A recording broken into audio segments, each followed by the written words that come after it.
Monday को 15 minute दे दिया आपने नोटिस प्लस इन्विटेशन के लिए, लेकिन ये आप तब कर रहे हो जब आपका एक बार सिलेबस रेडी, मतलब नवंबर में जब आप सिलेबस रेडी कर लोगे मेरे साथ, तब दिसंबर से आपको ये कंटेंट शुरू करना है, उसका क्रिएशन कर पाओ, फॉर्मेशन कर पाओ, और जो कैरेक्टर ट्रेट्स है उनको बहुत अच्छे से पढ़ लेना, क्योंकि एडजेक्टिव बेस्ड क्वेश्चंस आपके एग्जाम्स में बहुत ज्यादा आते हैं। नाउ अगर आपको डेली 1 घंटे प्रैक्टिस करनी है once your syllabus is finished, are you ready बच्चों? कल से शुरू हो रही है आप सभी लोगों की वो सीरीज जिसका आप सब बेसब्री से इंतजार कर रहे थे। इंग्लिश में आपको टॉप लेवल मार्क्स दिलवाने वाली मास्टर क्लास सीरीज। इन वीडियोस को आपको मिस नहीं करना है, क्योंकि एक ही सीरीज में आपको मिलेंगे की pointers, sample papers, one shot, PYQs, reading section, writing section, और यहाँ तक की ढेर सारी स्ट्रैटेजीज कि आप अपनी इंग्लिश की जर्नी स्ट्रेस से लेकर के सक्सेस तक पूरी कर पाओ। और ये इतना मुश्किल नहीं है, तो अगर आप तैयार हैं तो मुझे कमेंट सेक्शन में लिख दें रेडी मैम, और हाइप बढ़ा दीजिए इसकी, क्योंकि ये नहीं तो कुछ नहीं। हम अपने आप से वादा कर रहे हैं कि ये सीरीज आपको 98% दिलाएगी, लेकिन ये चैलेंज आपको एक्सेप्ट करना पड़ेगा by watching the videos on regular basis. जब आप रेगुलर वीडियोस देखेंगे, अपना टाइम देंगे, कंसिस्टेंसी देंगे, होमवर्क टाइमली सॉल्व करेंगे, तो आपका ये जर्नी पूरा जरूर होगा। So stay tuned on English with Rubaika ma'am on language Adda. So hi everyone, my name is Rebecca Aga, और आज के इस वीडियो सेशन में हम बात करने वाले हैं class 12th English core road map के बारे में, जहां हम आपकी स्ट्रेस से लेकर के सक्सेस की जर्नी को पूरा करेंगे। एंड अगर आपको लग रहा है कि आप एक ऐसे इंसान हैं जो अभी तक सोए हुए थे और आप अभी तक नींद से नहीं जागे थे, लेकिन अब आप जाग चुके हो, तो आपको ये जानना भी जरूरी है कि आप जब जागते हैं तब सुबह हो जाती है। सो समझ लीजिए आपकी सुबह हो गई है सेशन के साथ, और आप सभी लोगों को अब से नवंबर, दिसंबर, जनवरी, फरवरी और 12 मार्च तक के लिए एकदम अटेंटिव हो जाना है, क्योंकि इंग्लिश वो सब्जेक्ट होगा जो आपकी मार्कशीट में आपका रैंक बढ़ाएगा। इस वीडियो सेशन के थ्रू हम आपको इंग्लिश कोर का कंप्लीट रोड मैप देंगे 2025-26 का, जिसमें हम सिलेबस डिस्कस करेंगे, स्ट्रैटेजी डिस्कस करेंगे, प्रैक्टिस प्लानिंग क्या रहनी चाहिए, और यहाँ तक कि टाइम मैनेजमेंट के ऊपर भी बात करने वाले हैं। हम आपको ये बताएंगे कि आप किस तरीके से पढ़ें, कैसे अपना समय प्रॉपर वे में मैनेज करें, आपका राइटिंग और रीडिंग स्ट्रैटेजी क्या होना चाहिए, वन शॉट रिविजन आप कैसे करेंगे। इसके साथ साथ आपके कुछ क्वेश्चंस जो एग्जाम में पूछे जाते हैं, जैसे कि मल्टीपल चॉइस क्वेश्चनिंग हो गया, कॉम्पिटेंसी बेस्ड क्वेश्चन हो गए, शॉर्ट आंसर्स क्वेश्चंस हो गए, लॉन्ग आंसर्स क्वेश्चंस हो गए, विकैबुलरी बेस्ड क्वेश्चन हो गए, एडजेक्टिव बेस्ड क्वेश्चन हो गए, या फिर पिक्चर्स बेस्ड क्वेश्चन हो गए, ये क्रिएटिव राइटिंग सेक्शन हो गया। आप इन सबको किस तरीके से सॉल्व करेंगे और कैसे कम टाइम में आप अपने इंग्लिश के स्कोर को वैल्यूएबल बना सकते हो, आपकी मार्कशीट में 4 चांद लगा सकते हो। तो सबसे पहले understanding the paper pattern is very important. आपको पता होना चाहिए कि रीडिंग, राइटिंग और लिटरेचर सेक्शन, ये 3 सेक्शन आपके एग्जाम्स में आते हैं। रीडिंग सेक्शन 22 नंबर का होता है, राइटिंग सेक्शन आपका 18 नंबर का होता है, और लिटरेचर सेक्शन आपका 40 नंबर का होता है। आपको रीडिंग में एक्यूरेसी क्रिएट करनी पड़ती है, राइटिंग की फ्लुएंसी अगर आपकी अच्छी हो और लिटरेरी एनालिसिस आपने अच्छे से किया हुआ हो, तो ये तीनों का कॉम्बिनेशन आपको स्कोर करवाता है 80 out of 80 in English. 80 marks आपका पेपर का होता है और 20 मार्क्स आपके इंटरनल होते हैं, जिसको हम लोग लेटर ऑन डिस्कस करेंगे। आपके एग्जाम्स में 2 पैसेजेस आते हैं, जिसमें से 700 750 का ऑल टोटल पैसेज दिया जाता है। एक अनसीन पैसेज होता है जो डिस्कसिव होता है, जो 12 नंबर का आता है, और एक केस बेस्ड पैसेज होता है जो 10 मार्क्स का आता है, जिसकी हम अच्छी प्रैक्टिस करने वाले हैं। सो फर्स्ट 2 वीडियोज में मैं आप लोगों को ये डिस्कस करूंगी कि आप किस तरीके से इन पैसेजेस को कम टाइम में सॉल्व कर सकते हो, और लेटर ऑन मैं मल्टीपल क्वेश्चंस आपको प्रैक्टिस भी करवाती रहूंगी इनके ऊपर बेस्ड। इनमें क्वेश्चंस आपको एमसीक्यूज यानी कि ऑब्जेक्टिव टाइप क्वेश्चंस मिल जाएंगे, विकैबुलरी मिल जाएगी, इसके अलावा कंक्लूजन ड्रॉ करना, जिसे आप इन्फ्रेंस बेस्ड क्वेश्चंस बोलते हो, थीम हो गया, टाइटल ऑफ द पैसेज हो गया, overall view of the passages हो गया, इस तरह के क्वेश्चंस पूछे जाते हैं। कभी कभी ट्रू और नॉट ट्रू बेस्ड भी क्वेश्चंस इसमें आ जाते हैं। कभी कभी पेपर का लेवल बहुत टफ हो जाता है और कभी कभी बहुत सिंपल। सो दोनों ही लेवल में अगर आपका पेपर आ रहा है तो आप उसको कैसे सॉल्व करोगे, this will be discussed further. Be sure of this कि आप एक पैसेज कंसिस्टेंटली प्रैक्टिस करें once your syllabus is completed. यानी कि अगर आप नवंबर अच्छे से यूटिलाइज कर लेते हैं और रोज 10 मिनट भी प्रैक्टिस करते हैं एक पैसेज की ऑल्टरनेट डे सैंपल पेपर से या पीवाईक्यू से, यानी कि एक दिन केस बेस्ड सॉल्व कर दिया, एक दिन डिस्कसिव सॉल्व कर दिया, तो आप अपने एग्जाम तक जाते जाते इतना स्पीडी हो जाएंगे कि आप रीडिंग भी बहुत जल्दी कर लेंगे और आंसर्स भी बहुत इजीली फाइंड आउट कर लेंगे। रीडिंग स्ट्रैटेजी क्या रहनी चाहिए? सबसे पहले आपको क्वेश्चंस पढ़ने हैं। पैसेज पढ़ने के पहले आपको की पॉइंटर्स को अंडरलाइन करना है और उसके बाद आपको अपने पैसेज को स्किम करना है। जहां पर आपको की पॉइंटर मिल जाए पैसेज स्किम करने पर, वही आपका आंसर होगा। यहाँ पर जब आप प्रैक्टिस के टाइम पर होंगे तो अपनी वोकैबुलरी बिल्ड कर रहे होंगे। वोकैबुलरी बिल्ड करना बहुत आसान होता है, इसको आप इडियम्स और सिनोनिम्स एंटोनिम्स की मदद से लर्न कर सकते हो। कुछ ट्रिक्स होती हैं जिसमें से एक रूट वर्ड हो गया आपका, या फिर आपके निमोनिक्स हो गए, या फिर आपका थीम हो गया, उस बेसिस पर आप वोकैबुलरी को स्ट्रॉन्ग कर सकते हो। सीबीएसई के पीवाईक्यूज आपको काफी ज्यादा हेल्प करेंगे। अड्डा की कॉम्प्रिहेंसिव शीट आपको काफी ज्यादा मदद करेंगी, जो कि आपको मेरे टेलीग्राम चैनल पे मिल जाएंगी। कुछ और भी बुक्स हैं जिनको आप एज रेफरेंस ले सकते हो, जो कि आपको मार्केट में इजीली अवेलेबल हो जाती हैं। But B sure of this, जब फ्री में कंटेंट अवेलेबल है तो आपको इधर उधर जाने की जरूरत नहीं है। बट फ्री में कंटेंट के लिए आपको मेरे टेलीग्राम चैनल को फॉलो करना पड़ेगा, जिसको मैं अभी आपको लास्ट में हाईलाइट कर दूंगी। सेकंड आता है आपका क्रिएटिव राइटिंग स्किल्स, जो कि 18 नंबर का होता है। इसमें आपको नोटिस देखने के लिए मिलता है, इन्विटेशन और उसके रिप्लाईज देखने के लिए मिलते हैं, जो शॉर्ट आंसर राइटिंग में आते हैं, 4 मार्क्स के होते हैं। इसके बाद आता है आपका लेटर राइटिंग और आर्टिकल और रिपोर्ट राइटिंग, ये 5 मार्क्स का होता है आपका। तो 5 मार्क्स लॉन्ग आंसर राइटिंग का पार्ट है, तो इसको आपको बहुत ही डेडिकेटेडली करना पड़ता है। फोकस आपका यहाँ पर फॉर्मेट पे होना चाहिए। फॉर्मेट में आप लोगों को, वैसे तो हर सेशन में फॉर्मेट आपको बताऊंगी लेते टाइम, बट एक शॉर्ट सेशन भी दे दूंगी जहां पर सिर्फ आपके पास फॉर्मेट का नोट रेडी हो। कंटेंट कैसे क्रिएट करना है, ग्रामर की एक्यूरेसी कैसे मेंटेन करनी है, इसके ऊपर हम बात करेंगे, बट इनका ख्याल आपको खास रखना पड़ेगा। इसके लिए भी एक छोटी सी टिप है कि आप प्रैक्टिस कर सकते हैं एक राइटिंग सेक्शन डेली। अगर आप हफ्ते में 4 भी कर लेते हैं, this is well and good. बाकी आपका बचे हुए 2 दिन में रिविजन करने का मन हो तो आप कर लीजिएगा। नेक्स्ट आता है आपका राइटिंग सेक्शन स्ट्रैटेजी, जिसमें आप बोल सकते हो ये लिटरेचर वाला पार्ट होता है। इसके बाद तो राइटिंग सेक्शन स्ट्रैटेजी आपकी क्या रहने वाली है, जिसमें आप invitation, notice, letter writing, report writing, article writing कर रहे हो, तो इसमें आप मंडे, वेंसडे, फ्राइडे, चाहे तो ऑल्टरनेट डेज दे दो, चाहे मंडे, ट्यूसडे, वेंसडे, थर्सडे दे दो, ये आपके ऊपर डिपेंड करता है। बट आपका जो टाइमिंग है वो कुछ इस तरह से रहेगा। मंडे को 15 मिनट दे दिया आपने नोटिस प्लस इन्विटेशन के लिए, लेकिन ये आप तब कर रहे हो जब आपका एक बार सिलेबस रेडी है। मतलब नवंबर में जब आप सिलेबस रेडी कर लोगे मेरे साथ, तब दिसंबर से आपको ये कंटेंट शुरू करना है। अगर आपका सिलेबस पहले से प्रिपेयर है और आप मेरे साथ सिर्फ रिवीजन कर रहे हो, तो आप कुछ एक्स्ट्रा टाइम निकाल करके इस काम को कर सकते हो। वेंसडे को आप लेटर टू एडिटर या एप्लीकेशन फॉर जॉब कर सकते हो, वो 20 मिनट के लिए होगा, क्योंकि इसमें थोड़ा ज्यादा टाइम लगता है, लॉन्ग आंसर राइटिंग टास्क है।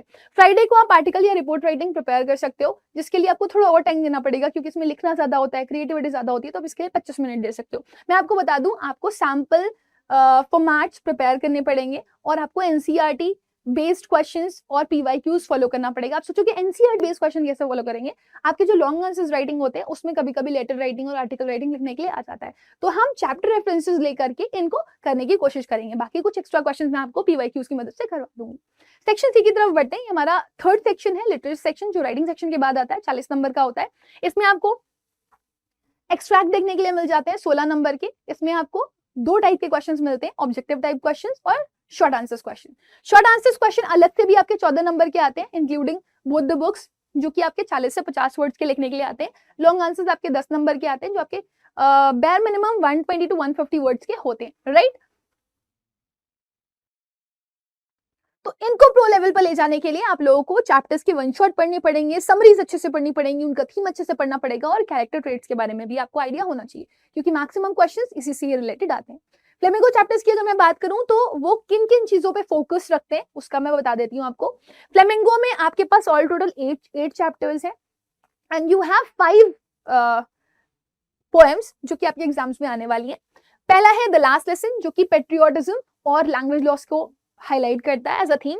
लॉस्ट स्प्रिंग में पॉवर्टी और एक्सप्लॉयटेशन की बात करी गई है। डीप वाटर में ओवरकमिंग फियर की बात करी गई है।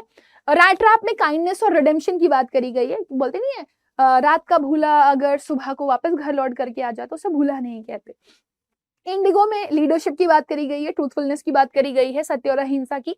वहीं अगर आप पोएट्स एंड पैनकेक्स में जाते हो तो वहां पर फिल्म वर्ड के ऊपर सटायर मारा गया है। द इंटरव्यू में चले जाएंगे तो यहाँ पे नेचर ऑफ इंटरव्यूज हाईलाइट किए गए हैं, और Umberto Eco and Mukund Padmanabhan का भी एक इंटरव्यू हाईलाइट किया गया है। गोइंग प्लेसेस में ड्रीम्स और रियलिटी के बीच में डिफरेंस दिखाया गया है। तो हर चैप्टर के आगे मैंने उसके जो थीम्स हैं, जिन थीम्स के ऊपर वो फोकस है, उनको एज अ पॉइंटर या वर्ड्स लिख दिया है।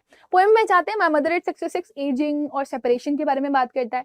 कीपिंग क्वाइट आपका पीस और इंट्रोस्पेक्शन को दिखाता है, जब आप खुद से सवाल जवाब करते हो। I think of beauty Joy और पॉजिटिविटी को दिखा रहा है। ये एक मूड को ओवरवेलम करने वाली आपकी पोएम है। अ रोड साइड स्टैंड थोड़े से गरीबों की दुख को दिखाता है। वहीं आंट जेनिफर टाइगर एक फेमिनिन फ्रीडम के बारे में बात कर रहा है और मैरिटल लाइफ के बाद आने वाले कंस्ट्रेंट की बात कर रहा है। वहीं अगर हम विस्टास चैप्टर को देखें, so we have all total 6 chapter. The Third Level talk of escapism, है ना, जब इंसान मॉडर्न वर्ल्ड में होता है, स्ट्रेस होता है, तो वो पीसफुल टाइम में जाने के लिए एस्केपिज्म चाहता है और वो इमेजिनेशंस क्रिएट कर लेता है। तो यहाँ पे रियलिटी और इमेजिनेशन में एक इंटरट्विनिंग दिखाई गई है। नेक्स्ट है द टाइगर किंग, जिसमें आयरनी दिखाई गई है कि किस तरीके से एक टाइगर किंग को एक टाइगर ही मार देता है, वो भी जो पावरलेस होता है, यानी कि जो नकली होता है। और यहाँ पर आप पावर की भी बात करते हो, ह्यूब्रिस की भी बात करते हो। ह्यूब्रिस बोले तो घमंड। Journey to the end of the earth में तिशानी दोषी अपने एक्सपीरियंस के बारे में बात करती हैं और किस तरीके से छोटे छोटे चेंजेस एनवायरनमेंट को इम्पैक्ट डाल रहे हैं उसके बारे में बात करी गई है। एनिमी में ह्यूमैनिटी बियॉन्ड वॉर के बारे में बात किया गया है। On the face of its में फ्रेंडशिप और सेल्फ एक्सेप्टेंस की बात करी गई है कि आप जैसे भी हो, आप अच्छे हो, अपने आप को एक्सेप्ट करना सीखो। मेमोरीज ऑफ चाइल्डहुड में आप डिस्क्रिमिनेशन की बात करते हो और एम्पावरमेंट की बात करते हो।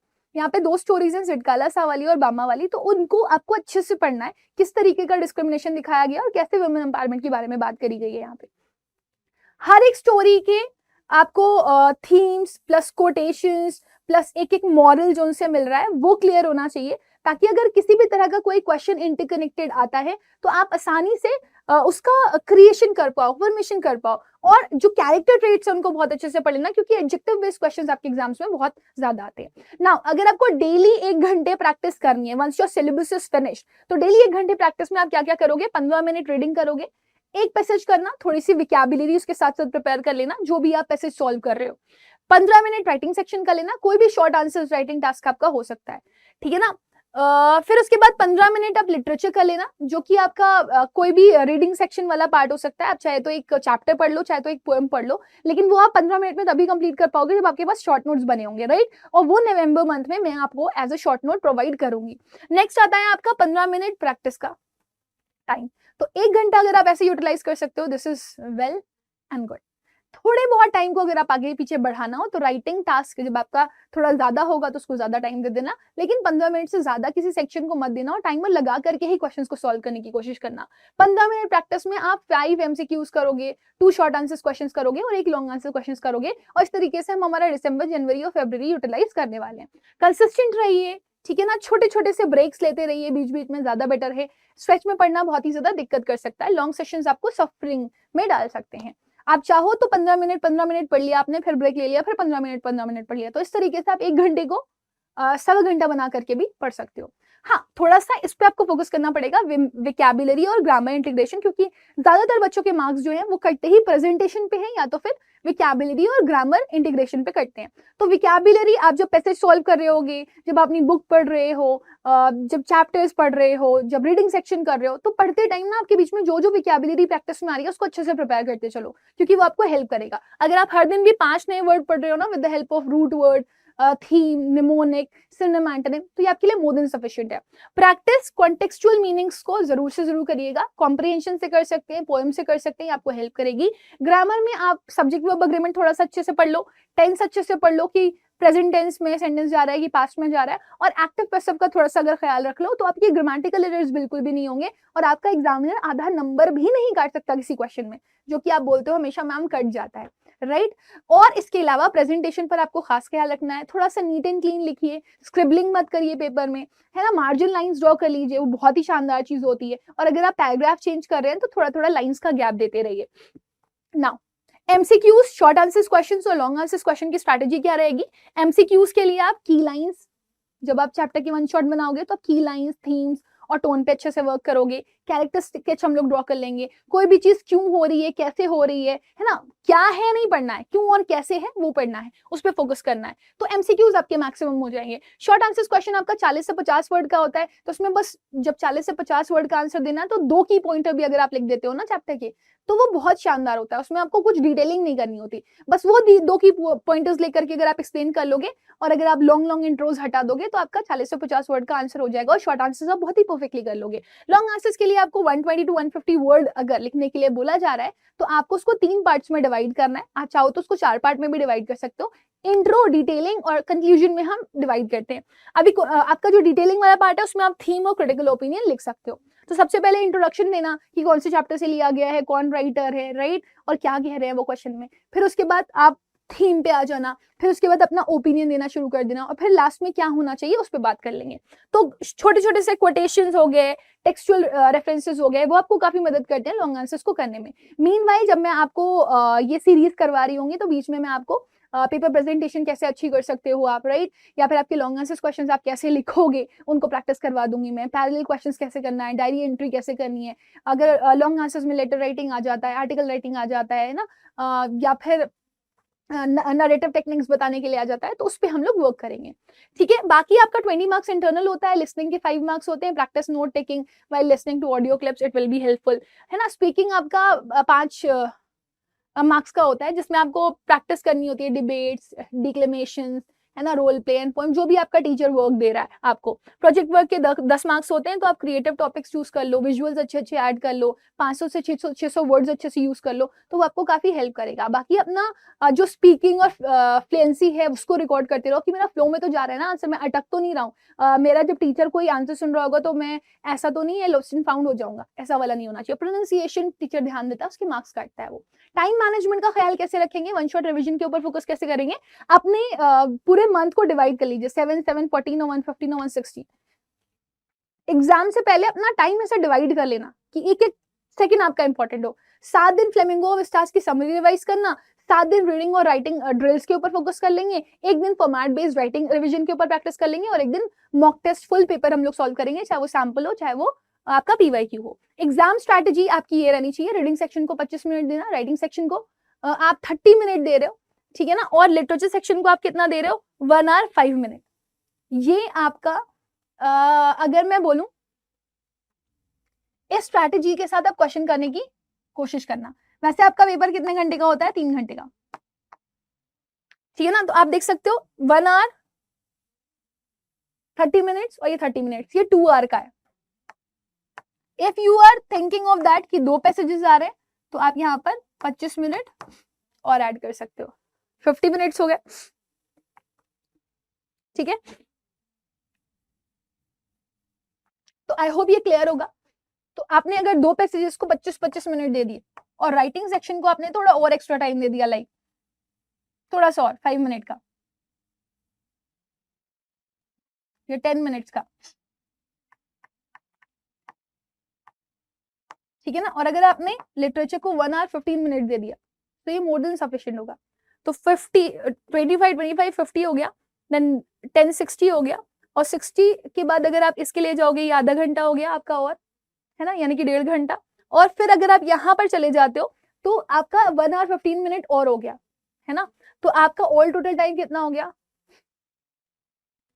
2 आवर 45 मिनट्स। 10 मिनट्स चाहे तो 15 मिनट्स आप टोटल आंसर्स रिव्यू करने के लिए भी अगर दे दोगे तो ये मोर देन सफिशिएंट होगा। हालांकि मैं आपको बस इतना ही बोलूंगी कि जब आप सेल्फ प्रैक्टिस कर रहे हो तो आप एनालिसिस करते रहना कि आप सेल्फ प्रैक्टिस के टाइम पर किस सेक्शन को कितना टाइम दे रहे हो, तो ये आपको खुद ही आइडिया लग जाएगा कि आप कितनी जल्दी किसी चैप्टर को कंप्लीट कर लेते हो, या कितनी जल्दी किसी क्वेश्चन को कंप्लीट कर लेते हो, या कितनी जल्दी किसी पैसेज को कंप्लीट कर लेते हो। कुछ की टेकअवेज के बारे में हम बात करेंगे। डेली रीड करना जरूरी है ताकि आपकी स्पीड और कंक्लूजन बिल्डअप हो पाए। वीकली लिखना शुरू कर दीजिए ताकि आपके थोड़े से थॉट्स डेवलप हो जाए, और फॉर्मेट्स रिवाइज करते रहिए ताकि एग्जाम टाइम पर आप भूले ना, आपको फुल मार्क्स मिले। और कीवर्ड्स और कोटेशन का खास ख्याल रखिएगा, वो आपके पेपर प्रेजेंटेशन को और अच्छा बनाता है, वो वैल्यू ऐड करता है। आप हमेशा देखेंगे विकैबुलरी और जिसने भी कोटेशंस यूज किए होते हैं अपने पेपर में, टीचर्स हमेशा उनको ज्यादा मार्क्स देते हैं कंपैरेटिवली दो स्टूडेंट्स जो सिंपल लैंग्वेज में लिख करके चले आते हैं। बाकी काम रहिए, कॉन्फिडेंट रहिए, कंसिस्टेंट रहिए, ये आपको हेल्प करेगा, राइट। फ्लुएंसी आपकी फेमिलियरिटी से आती है, याद रखिएगा। तो जितना आप पढ़ेंगे, जितना आप लिखेंगे, जितना रिविजन करेंगे, उतना ही तेजी से आप इंप्रूव करेंगे, राइट। इसके साथ साथ मैं आप लोगों को यहाँ पर एक और चीज बता दूं जो बहुत जरूरी है आप लोगों के लिए जानना, दैट इज यूट्यूब हाइप। आपके पास एक सेक्शन है ये वीडियो, अगर आप चाहते हैं कि आपका हर फ्रेंड राइट बेनिफिट उठा पाए इस वीडियो का, बाकियों को भी हेल्प हो पाए, अगर बाकी आपसे सजेशन मांग रहे हो कि उन्हें कहाँ से पढ़ाई करनी चाहिए अभी प्री बोर्ड्स और बोर्ड्स के लिए, तो आप इस वीडियो को हाइप कर सकते हो ताकि उन तक भी पॉपअप पहुंच जाए और वो भी इस वीडियोस को देख पाए और उनके लिए भी ये वीडियोस हेल्पफुल रहे। हाँ, अगर आप मेरे से डेली कनेक्ट करना चाहते हो तो आप मेरे से मेरे टेलीग्राम चैनल पे कनेक्ट कर सकते हो, स्कैन एंड ज्वाइन, राइट। तो आप प्लीज स्कैन कर लीजिए उसको ताकि आप ग्रुप डिस्कशन को ज्वाइन कर सके यहाँ पर। बाकी this is my mail I D rebecca.aga@247.com। If you are facing any kind of issues and अगर हमारा कनेक्शन नहीं हो पा रहा है तो आप मुझे यहाँ पर मेल भी कर सकते हैं। जाते जाते आप लोगों को थैंक यू बोलना चाहूंगी, लेकिन ये बताते चलो अगर आप में से कोई भी बच्चा 12th के साथ सीयूईटी की तैयारी कर रहा है तो वो सफलता या एम्बिशन बैच के लिए जा सकता है। ड्रॉपर्स के लिए है सफलता बैच, तो आप अपने दीदी भैया को बता सकते हो। एम्बिशन बैच में आपको क्रैश कोर्स मिल जाता है फ्री क्लास 12th का, तो आप क्रैश कोर्स के साथ अगर 12th की प्रिपरेशन कर रहे हो तो आप सीयूईटी प्लस 12th प्रिपेयर कर लेते हो एम्बिशन बैच, ठीक है, फाइन। चलिए, सो इसी के साथ हम सेशन पॉइंट करेंगे, मिलेंगे अगले सेशन में, तब तक के लिए bye, take care, god bless you all. और अगर आप बैच ले रहे हैं या कोई भी प्रोडक्ट ले रहे हैं अंडा का तो कोड यूज कर लीजिएगा Y484 ताकि आपको मैक्सिमम डिस्काउंट मिल जाए। Rest all the best, get ready, I am waiting for all of you ताकि आप सेशंस को ज्वाइन करो और सेशन को और बेहतरीन बनाओ। याद रखिएगा काउंटडाउन शुरू हो चुके हैं, सबसे अवेटेड जो इंग्लिश कोर का आपका सेशन था वो अब आ चुका है एंड आपको तैयार हो जाना है बूस्टअप करने के लिए अपने मार्क्स और साथ ही साथ में अपना कॉन्फिडेंस भी बढ़ाने के लिए। मुझे कमेंट में लिख दीजिएगा मैम मैं रेडी हूं। So let's make this series या this session right super duper awesome and let's go ahead with the great marks. Thank you.